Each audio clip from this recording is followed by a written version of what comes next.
I was alone in a room 100,000 miles from Earth. My body lay dead before me, and yet I spoke and felt and lived. Behind me lay a tortured world. Before me, the moon and destiny. Again, I felt the surge of power, and had I been able to, I would have smiled. My mission was accomplished. No one knew, no one understood. If they had, they would not believe.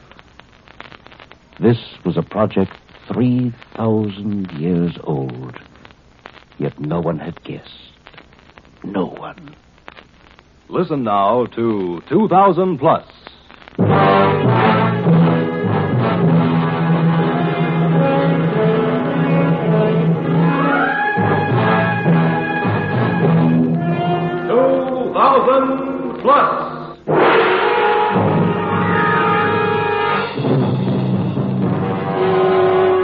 Adventures into the world of tomorrow. Science fiction stories from the years beyond 2000 A.D.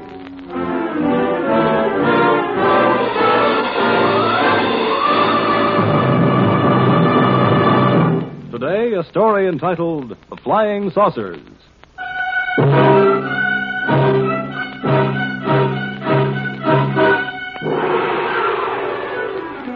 It is the year 2000 plus 12.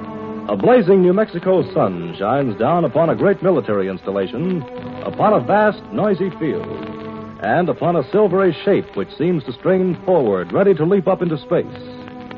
In an executive office, a man sits in his chair, his eyes on the great rocket. Behind him, a girl waits for him to speak. Better close that window, Eileen. The noise won't let a man think. Yes, sir.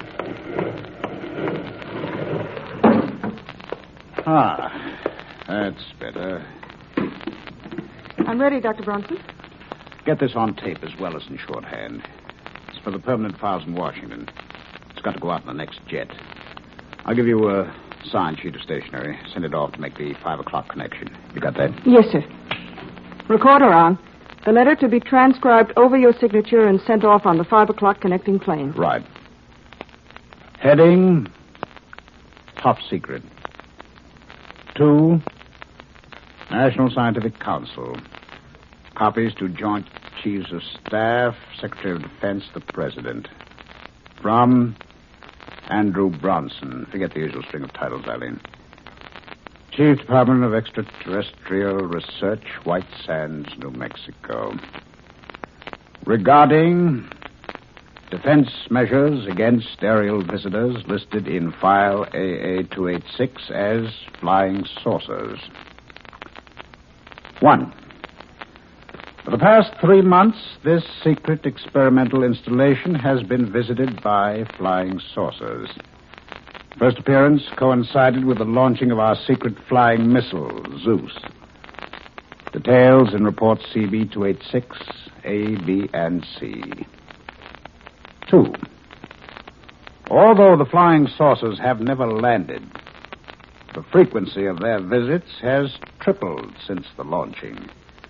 As reported in the files cited, Zeus has not yet returned. 3. In view of the importance to national security of this secret installation and its experiments, the reports already mentioned were reviewed by JCS and the National Scientific Council. It was decided that the flying saucers were a potential menace and that countermeasures be undertaken. 4. Zeus 2, an improved model of our secret flying missile, has been completed and armed. It is equipped with mass attraction and proximity fuse devices. Warhead contains 5,000 pounds hexenite. Firing control automatic. See file CB-344. 5. The station has been placed in condition alert. Next visit from the flying saucers is expected momentarily. In view of the foregoing, we are in complete readiness. We will attack. Repeat. We will attack. Where's my pen? Andrew. This one doesn't work. I'll get it. I saw your pen in your vest. Don't touch that vest. I'll get it myself. Did I do something wrong? No. There, well, you might have been hurt. Hurt? No, never mind. There you are, my signature. Now, on your way. Andrew, why can't I stay? You know the orders, Eileen. We're going to test Zeus, too. You know anything can happen. Maybe the flying saucers will come back. If they do, we'll be ready for them. Besides, if the rudder should go wrong or the hexenite detonate... No. On your way now. The jet car's waiting downstairs. Very well. But you will be careful, won't you? Of course. Eileen. Yes. I've never told you... Yes. Never mind. Au revoir, my dear.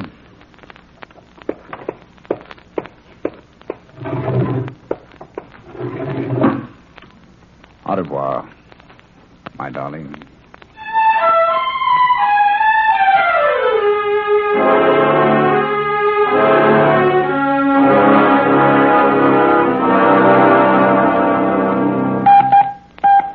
Dr. Bronson to security. Come in, security. Security, aye. Has Miss Harkness phoned in yet? No, sir. Well, that's funny. I expected her to after sending off the latest reports. She should be home now. Are you sure? Yes, sir. Now, something must have happened to her. Send a security officer to check. What about the setup for the new test? All ready, sir. Oh, that's good. I hope nothing happens. Any report of flying saucers? No, sir, not yet. But, sir, there's something funny about that. Every time we get ready for a test, even one of the minor missiles, one of the saucers appears. That's too much of a coincidence for comfort, sir. Yes, I thought of that, too. You think there's a leak somewhere? Yes, we've checked and rechecked. Nothing. But there's no doubt that someone's passing out information. I see. Of course, we'll keep on checking. Whoever is responsible... Dr. Bronson. Radar control to Dr. Bronson. Bronson here. What is it? Flying saucer detected and registered. Computation center fed data. Data follows. Distance, 486 miles. Height, 50.2 miles. Speed, 5 miles per second. Estimated time of arrival at contact point, 1 minute, 58 seconds from now. Over. 1:58. Right. Alert fire control. Fire control alerted, sir. But when may we expect you? In 30 seconds. Over and off. Are you still on security? Aye, sir. Clear the field. Field already cleared. I've just sent emergency red signal. We're waiting in control, sir. Very well. I'm coming down right now. Over and off.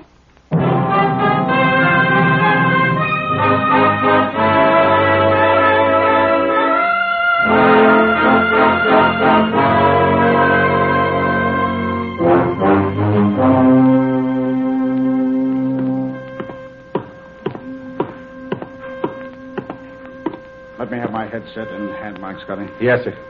Thank you. Bronson to fire control. Fire control to Bronson. Everything ready here, Chief. Dolly's cleared from Zeus 2. Warhead armed. Well done. Bronson to computation. Computation. Your figures checked through cybernetics? Yes, sir. As reported, Zeus 2 should destroy flying saucers 6 seconds after blastoff. Firing time, 2200, 33 hours, 36 seconds. Time check, everyone. Time is now 32 seconds to blast off. Condition red. I shall operate fire control remote. Strap in for firing. Security. Security, aye. Report. Field cleared, guards alerted and shielded, anti-radiation up, warhead armed, Zeus 2 ready. Any further? 10 seconds. 9, 8, 7, 6, 5, 4, 3, 2, 1, fire.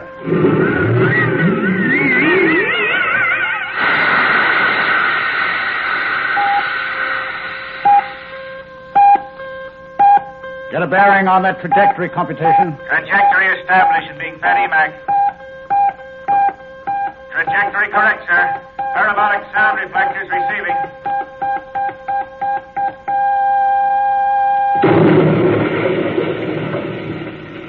Contact 2233-42 right on the nose. Good work, everyone. Security. Security, aye. Condition green. Well, boys, now to wait till someone phones in where the pieces fell. And then maybe we'll be finally knowing what the flying saucers are.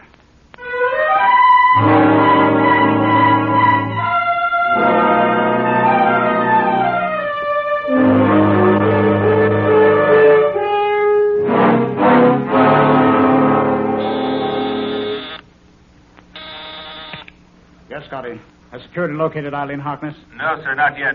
Captain McDonald is here, sir. He has a man with him, says you should see him immediately. Well, all right, bring him in.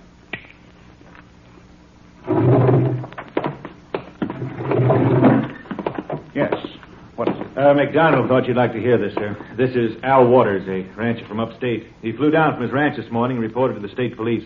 They sent him to us. The saucer? Yes, sir. Where is it, Mr. Waters? The wreck. Wreck? I didn't see no wreck, Doc. What did you see? I seen a flying saucer come down about half a mile from my ranch house.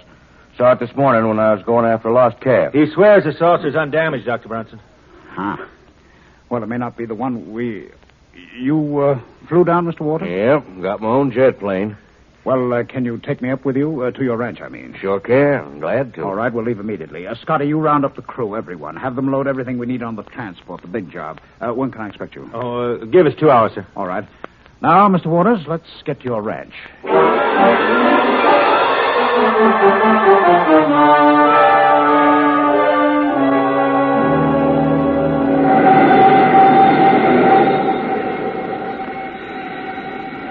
There's the flying saucer, Doc.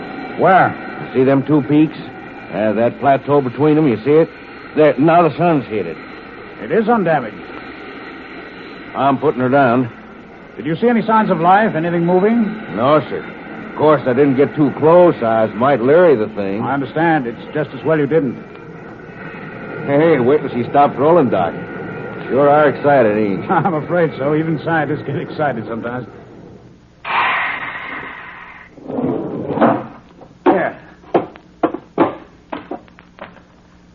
Sure is big, ain't she? Yes, must be over 300 feet in diameter.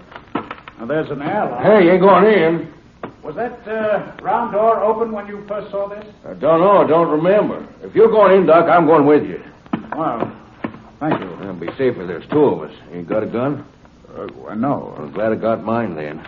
Never can tell what you'll bump into. Don't you think you ought to wait for the rest of your gang? I can't. I've got to see what's in there. Okay. Watch your head. Right. The inner door is still closed. Let's hope it'll open. That will. Look at that. Sure looks complicated, don't it? This must be the control room. I can't wait to inspect Ain't that another door over there? Yes. You'd better stay here. Don't touch anything. I'll see if there's anyone still aboard. Okay, Doc. Keep your eyes open. A larger room. This must be the crew's quarters. There's no one here. Let's... What's that? I felt giddy for a second. Well, I'll take a look through it. Eileen. Eileen, wake up. Wake up. Unconscious. Eileen. Still unconscious. How did she get here? I've got to get a doctor. Waters. What are you doing at that control board? If you look through the porthole, Dr. Bronson, you'll notice that we're miles up and still accelerating. We would have been higher if I hadn't to take such care with my takeoff. Waters, are you crazy? Who are you? Where are you taking me? Us. You were right when you guessed that this is not the saucer you destroyed. It isn't. You were wrong when you said there was no crew on board. There is. You see, I am the crew.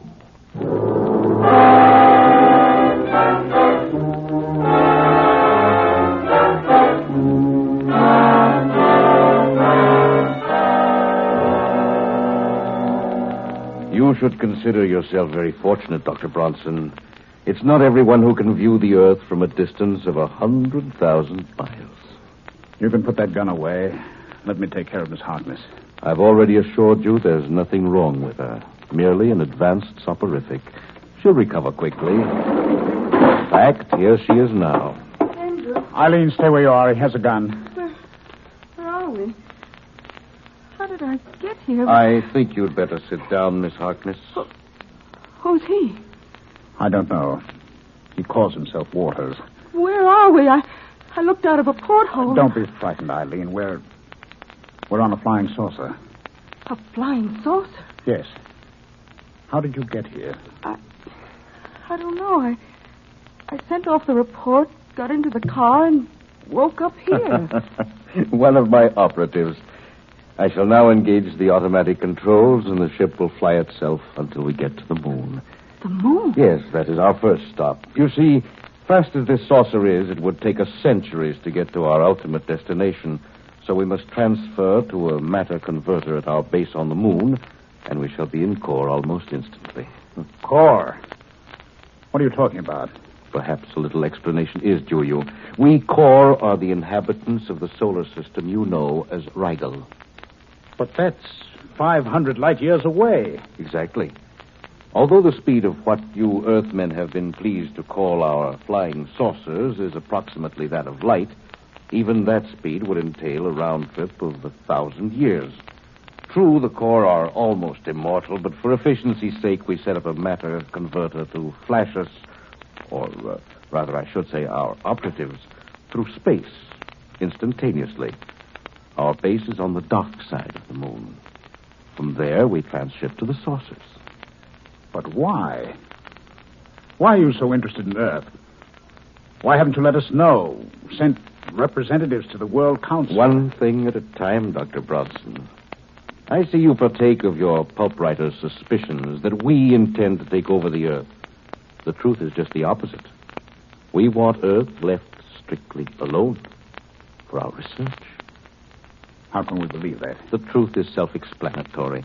We've been visiting the Earth for over 3,000 years. 3,000 years? Yes, Miss Harkness. But why? For what reason? A very simple reason. Our interests differ from yours. Without research, we become bored. To spend eternity in boredom, well, we are primarily psychologists, social psychologists, while you are engrossed in a mechanical civilization. Of course, we fostered that development. I still don't understand it. I didn't expect you to. However, in every society, there are certain problems, shall I say, which can only be solved experimentally. We have used you humans in our experiments. It's been extremely interesting. You mean you've been using us as guinea pigs, as experimental animals? You may put it that way if you wish. I still don't see how. Through our operatives. That's the third time you've mentioned operatives. What do you mean? We core possess no body, as you know it. We are constructed of energy. In order for us to visit Earth, it was necessary for us to construct human bodies and to inhabit them. We thereupon had an operative who could go to work on Earth. You couldn't have gotten away with it. Someone must have suspected you. Exactly. There were a few suspicions. So we took the memory of life on core away from our operatives and landed them on Earth, complete with an Earth history. You may remember Alexander the Great. He was one of our operatives. And Francois Villon. His task was to satirize his time and to lead the unrest which brought on the French Revolution. There we had another, Marat. Villon, Marat. It's incredible. Not at all. As one of your Earthmen, Emerson, said, an institution is the lengthened shadow of one man. We saw to it that the key men in each age were ours, our operatives. The problems they set Earth gave our scientists much material to work with. Enough for another few thousand years. Then our inventions, our scientific advances were pushed on by you. Yes, like giving an ape a stick to see what he will do with it.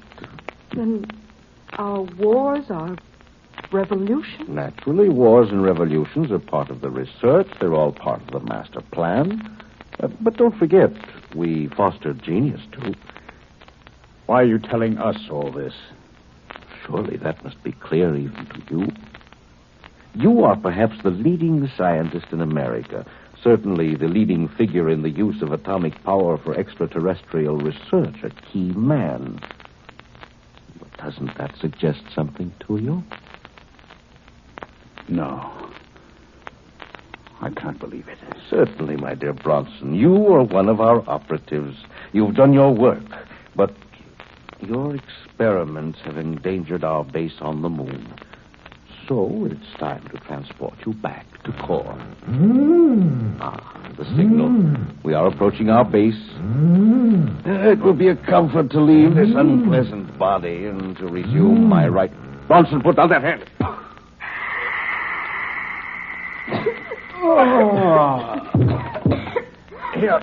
Here, put this handkerchief over your nose, Eileen. The gas will clear away in a moment.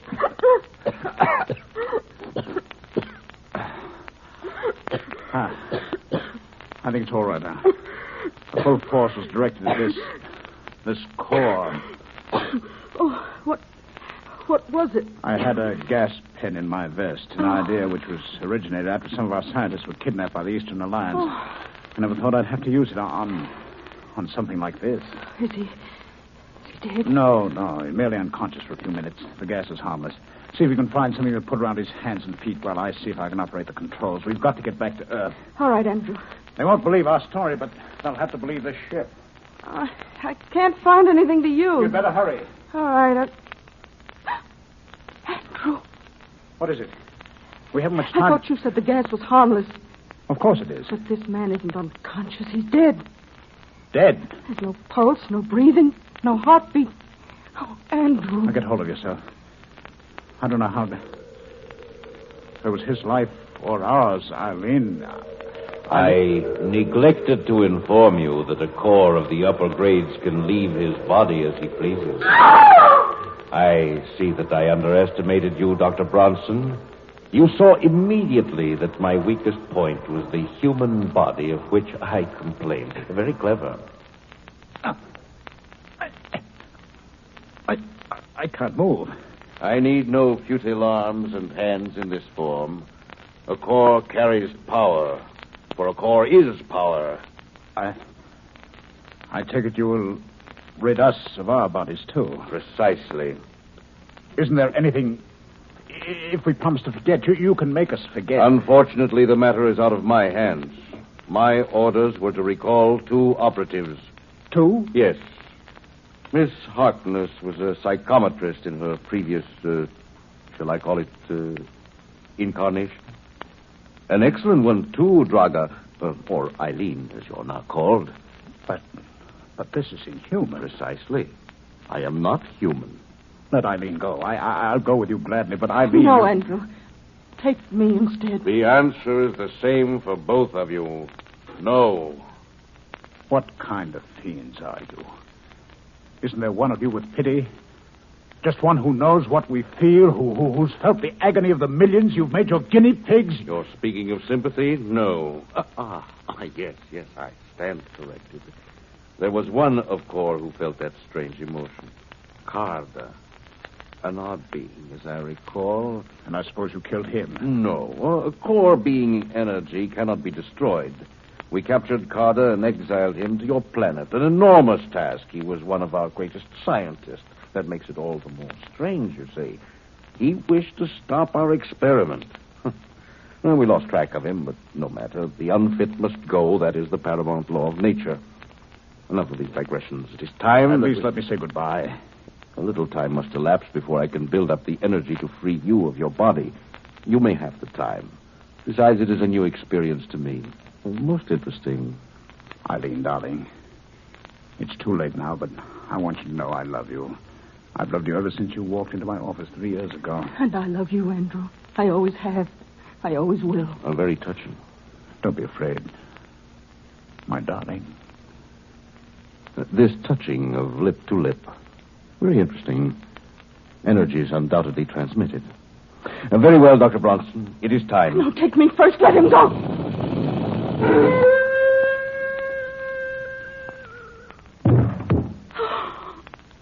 Andrew. Your emotion is senseless. I'm merely returning the 2 of you to your true being. Oh, Andrew. My darling. My darling. So this is your odd emotion called love? This should make an interesting report. A minor report, it is true. But... You have done your work, O Loka. You have done your work too well. You are not the operative I was sent for? No. I am Kada, at last. But now with 2 centuries of power I learned on Earth, there is no core who can withstand me now. Sympathy is the ability to feel what others feel. How do you feel now, Loka? I don't understand. Unscientific. No. Say mercy. Say it. Unscientific. Mercy. There shall be changes on Kor. We must leave Earth alone to work out its destiny in its own way. Now, go to the converter and await me there. Draga. My Eileen. Andrew, Don't be afraid. The transition is painless. There is so much for us to do on Kor, so much to teach them. Andrew, I can't. I'm so frightened. Don't be. Your power will soon be with me. For you too are Kor. What those fools didn't know, that emotion, too, is power. With your love and mine, we can right the wrongs Kor has done to Earth. There is eternity for both of us to spend together. Eileen. Draga. I'm ready. My darling. Now. And forever.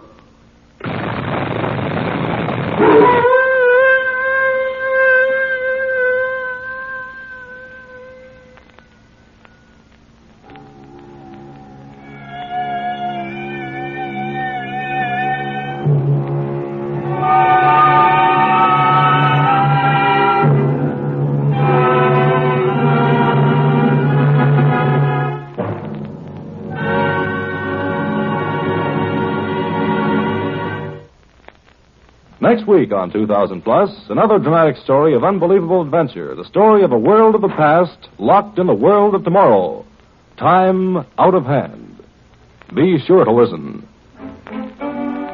2000 Plus is produced and directed by Dreyer and Van Olsen Productions Incorporated. In today's production, Ralph Bell portrayed Dr. Bronson, Louis Van Ruten was Waters, Bryna Rayburn was Eileen, Ken Williams was Scotty. The script was written by Pierre Gerson. The orchestra was conducted by Emerson Buckley, music composed by Elliot Jacoby, sound Walt Shaver and Adrian Penner, engineer Martin Enghauser. This is Ken Marvin speaking.